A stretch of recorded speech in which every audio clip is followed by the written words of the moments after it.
Over the summer, the New Jersey Devils reunited with Tomas Tatar and Stefan Noesen. Could they reunite with Kyle Palmieri? We have a lot to break down in today's episode of Locked On Devils. Buckle up, everybody. You're Locked On Devils, your daily podcast on the New Jersey Devils, part of the Locked On Podcast Network, your team every day. Hi, this is Bryce Salvador, and you're Locked On Devils with Trey Matthews. Scores! Oh, Steven stepped up, nailed it. Brodor's got the puck. What a shot. The Devils win the Stanley Cup. Alrighty now, what is up, New Jersey? Welcome back to the Locked On Devils podcast here at the Locked On Network. I'm your host, Kyle Hockey Play announcer, Devils Wire Pucks Pitchforks, and also part-time credential media member, Trey Matthews. On the docket for today's episode, we're going to talk some silly season, and it involves a possible reunion between Kyle Palmieri and the New Jersey Devils. That will be saved for the second and third segments. But to kick off today's episode, we're going to talk about the ongoing battle between Šimon Nemec and Seamus Casey. First, some background, and I guess some bad news. Jonas Siegenthaler recently got a procedure done during the Four Nations break. He was placed on the IR and he will be reevaluated in 2 to 3 weeks. If you need a refresher, Siegenthaler took a bit of a tumble in a game against the Pittsburgh Penguins. He only logged about 3 minutes of ice time. He couldn't put any pressure on one side of his body. Didn't really look all that good. And there was a lot of speculation that Siegenthaler was going to miss some extended time. And there was a Swiss newspaper that was coming out and saying that Siegenthaler would, in fact, need surgery. However, it wasn't confirmed by the Devils. So I didn't really want to jump to conclusions. But I said, if Siegenthaler does need surgery and if he's going to miss some time, that is a decent-sized blow for the Devils because Siegenthaler has silently been good this year on the Devils back end. And here we go. He's going to be out for a few weeks. He did get a procedure done. It's worst case scenario in my book. So that leaves an open spot on the Devils blue line. Now, the big question was who's going to fill it? Šimon Nemec or Seamus Casey? Seamus Casey has appeared in more games this season for the Devils. However, Šimon Nemec was with the team for most of last season, and he was an all-star in the AHL. So it was fitting that Nemec was going to fill the role of Siegenthaler. However, Nemec hasn't been making the most of his opportunities, and Casey, in his first game since October 19th, he definitely made the most of his opportunities. So I want to talk about the two players, the direction that the Devils might go with both of them, and give my assessment of the matter because I've been seeing it on social media. Who's the better defenseman, Seamus Casey or Šimon Nemec? And should Nemec be concerned about seeing his name in trade discussions? Let's start with Seamus Casey. Like I said, Casey in the game against the Predators, that was his first game played at the NHL level since October 19th.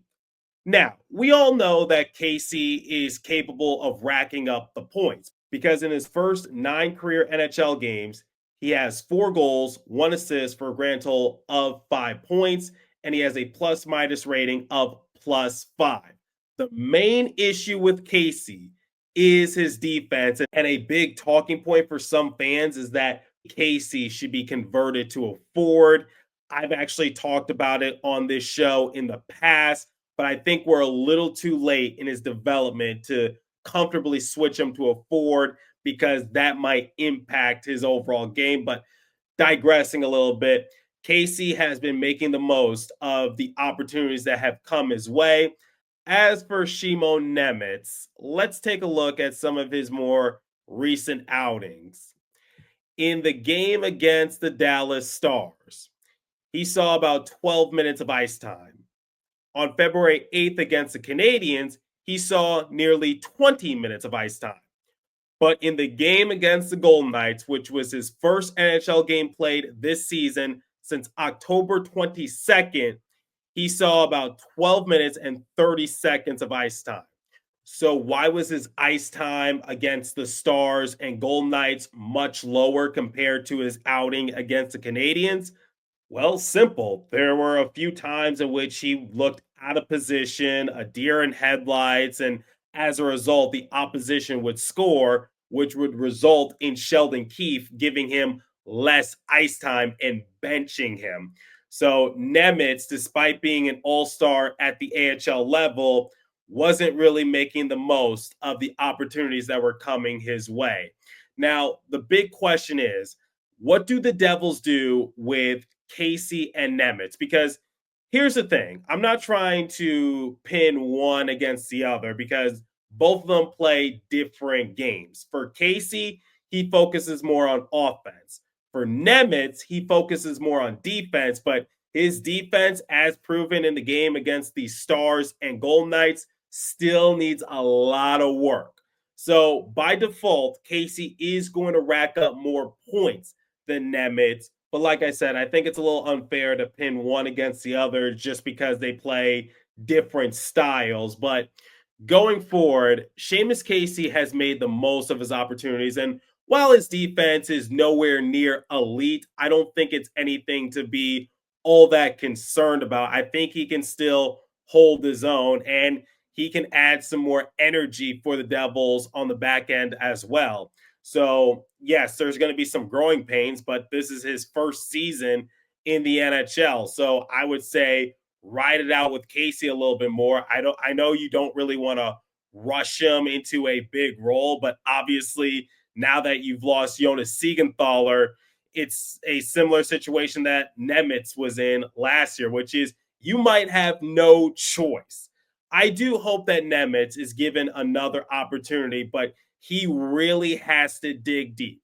He cannot be out of position. He cannot look lost, and he cannot allow the opposition to score on him. Otherwise, that defeats the purpose as to why he's out there in the first place, because he's not really going to rack up the points. He's even said that's not how he wants to play his game. He wants to be a defensive-minded defenseman. And for Nemitz's sake, the reason why I want to see him elevate his game is because I'm seeing a lot of people give him a lot of heat on social media because there were rumors saying that Nemitz was not happy being in the AHL, and rightfully so, because last season he was an everyday NHL player, but the Devils were dealing with a decent amount of injuries. And this year, circumstances are a little different. But if Nemitz was really not that happy in the AHL and it got to a point where there were rumors circulating that he might ask for a trade out of New Jersey, however, I think that got lost in translation. He's really got to put his money where his mouth is because you don't want to look foolish. And no, I don't think the Devils are going to package Nemitz away because the reality of it is that the Devils are running out of trade options and Nemitz is a highly touted player. So unless the Devils are given like a top-notch NHL player, I just don't see them moving on from Nemitz. I think they're going to ride him out for as long as they can. Obviously, he's going to need a new contract, not at the end of this year, but next year, because that will be the final year of his entry-level contract. So you still have some time to develop him, but for the time being, I'm actually quite satisfied with Seamus Casey's game. And I know in the previous matchup, you're going up against a team like the Nashville Predators, who are second last in the Central Division, but Seamus Casey has proven that he can elevate his game when it matters most. And we saw that in Prague. We saw that during the preseason. I'd say continue to give Seamus Casey some reps, but don't forget about Nemitz. I'll end this segment with this. I'm not going to pin Casey and Nemitz against one another. I think both of them are good young players with a lot of upside, but for right now, Casey has proven that he is better for the time being. I'm not talking about in the long term. I'm just looking at it right now in the opportunities that have been given to both young defensemen. So I think give Casey some reps because I think the fans would love to see him out there a little bit more. And for Nemitz, don't forget about him either. And no, I don't think the Devils are going to trade him away. But speaking of trades, let's talk about Kyle Palmieri and the possibility of the Devils reuniting with them. But before we continue, let me tell you guys about Indeed. You just realized your business needed to hire someone yesterday. How can you find amazing candidates fast? Easy. Just use Indeed. When it comes to hiring, Indeed is all you need. Stop struggling to get your job post seen on other job sites. Indeed sponsored jobs put your post at the top of the page and help you reach the right candidates faster. I've actually used Indeed before to get myself some play-by-play gigs. I use it to this very day. Now you can speed up your hiring process with a $75 sponsored job credit. Just go to Indeed.com/locked on right now and support my show by saying you heard about Indeed on this podcast. Terms and conditions apply. Hiring, Indeed, is all you need. Okay, let's talk about Kyle Palmieri. Now, his name has been brought up in trade discussions before. I've been looking back at a few articles that have dated back to November and December of this season. So I'm a little late to the party, but hey, we're just a few weeks away from the trade deadline. Devils still haven't made a big move, and a lot of people are pushing for Tom Fitzgerald to try to get someone to help with the overall roster structure. Now, what do the Devils need? That's the big question. Well, they need some more depth in terms of their bottom six because sometimes their bottom six has trouble scoring. And it's gotten to a point where Sheldon Keefe really put his lines into a blender in the previous matchup against the Predators.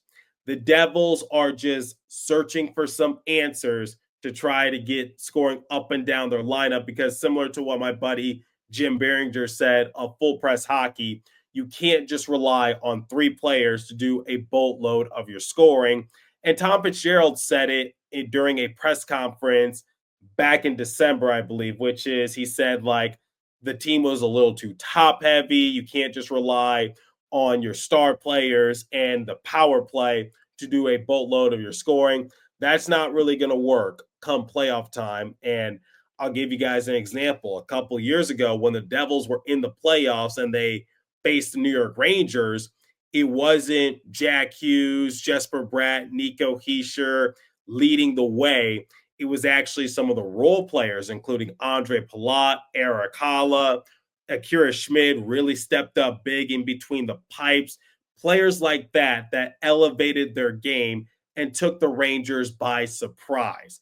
And I think that's what the Devils are searching for this time around. And a name that's been brought up, like I said, in prior trade rumors and discussions is Kyle Palmieri. Now, the big question is, would the Devils reunite with Palmieri realistically?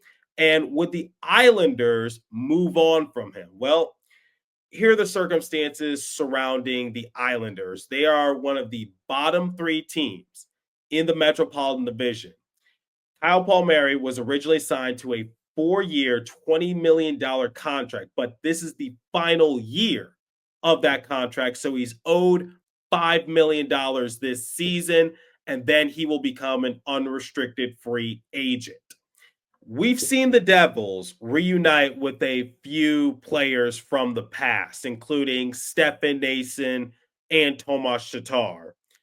Palmieri was traded alongside Travis Zajac to the Islanders in exchange for AJ Greer, Mason Jobs, and a 2021 first-round pick that became Chase Stillman. This was after Palmieri tallied 17 points in 34 games for the Devils that year. It was the 56-game COVID-shortened season, and Palmieri was one of the few consistent contributors on the Devils roster. it was sad to see him go. It was sad to see Travis Zajac go, but it had to be done. And hopefully Chase Stillman becomes something, but that's a discussion for another time. Palmieri recently turned 34. Does he still have it in him to contribute at a high level? Well, this year for the Islanders, he has 17 goals, which is first on the team, 21 assists, second on the team, 38 points, third on the team. He has 6 power play points, an offensive point share rating of 2.7, third on the team, a 2.8 defensive point share rating, fifth among forwards, 5.6 point share rating, eighth on the team, expected goals for rating, 36.8, fifth on the team. So there's your answer. Kyle Palmieri can still contribute at a decent level, and he's actually making the most of his final year, supposedly, with the Islanders. So, yes, that is the answer. Now, could the Devils use someone like him? Well, the thing is, before I give my final verdict in the third and final segment, I will say this.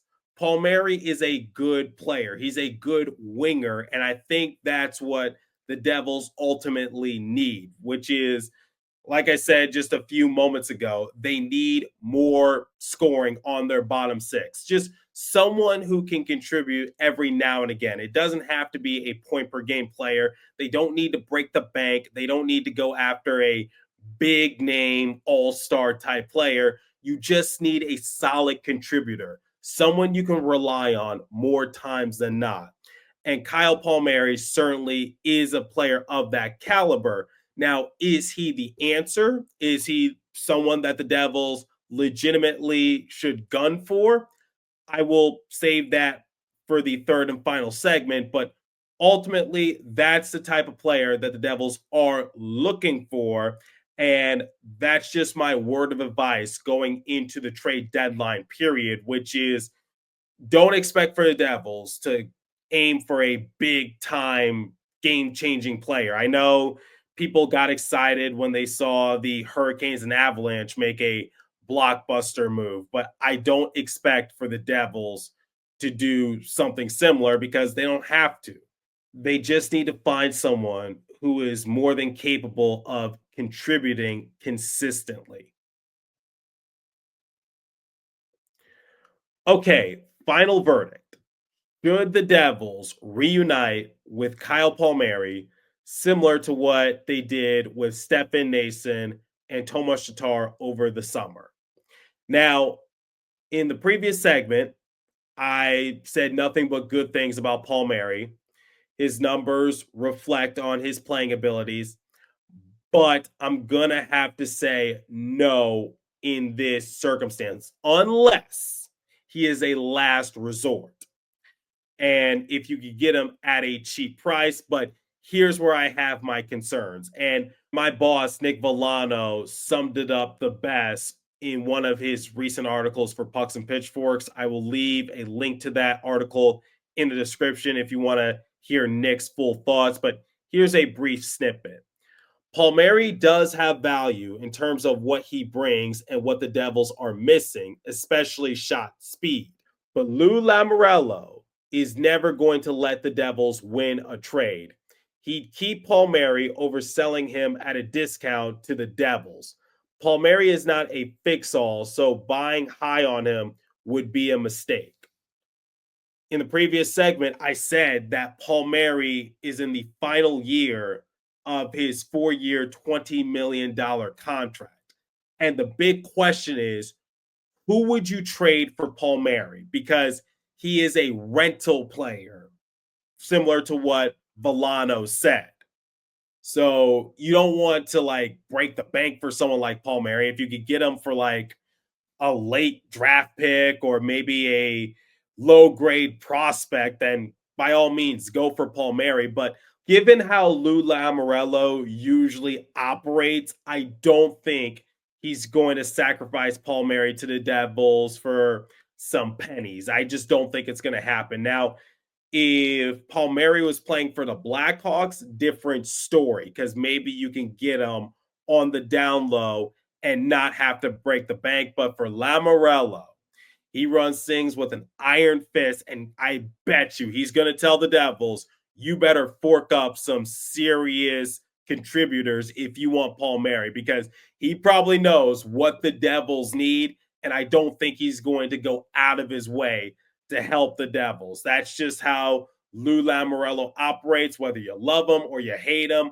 We've seen it in New Jersey with how he ran things, and I don't think he's really changed all that much. So I'm not really expecting anything different. Now, like I said, I'd be willing to bring Palmieri back, but I don't think it's going to happen. And I think the Devils would have to sacrifice a little too much in order to appease Lamoriello, especially since Lamoriello is the general manager for a divisional rival. He knows that he's no dummy. He's not going to give in that sort of circumstance. So that's where I stand with Kyle Palmieri. This episode has been a long time coming, and I felt as though I was sitting on it long enough. We're just a few weeks away from the trade deadline. Let's talk about another possible reunion with Kyle Palmieri. So, final verdict. I would be willing to bring back Palmieri for the right price. He's a rental player. He's an older player, and he would be a quick fix for New Jersey. But I just think the Devils would have to sacrifice a little too much in order to appease Lou. So I'm going to have to pass on this particular trade. But let me know your thoughts. Who are you willing to give up in order to get Kyle Palmieri back on the Devils roster? Or would you actually like to see Palmieri back in a Devils uniform? I'm curious to hear your thoughts. Leave a comment down below if you're watching on YouTube. If you're listening on a podcast streaming service, hit me up on my personal X page app at TreyMatt4 or the show's X page app at Locked On Devils. As for today's episode, that's all the time I have for you. Thanks for listening. Continue to stay safe. Have a wonderful day, New Jersey. Go Devils. I'll catch you guys next episode. Thanks for listening once again.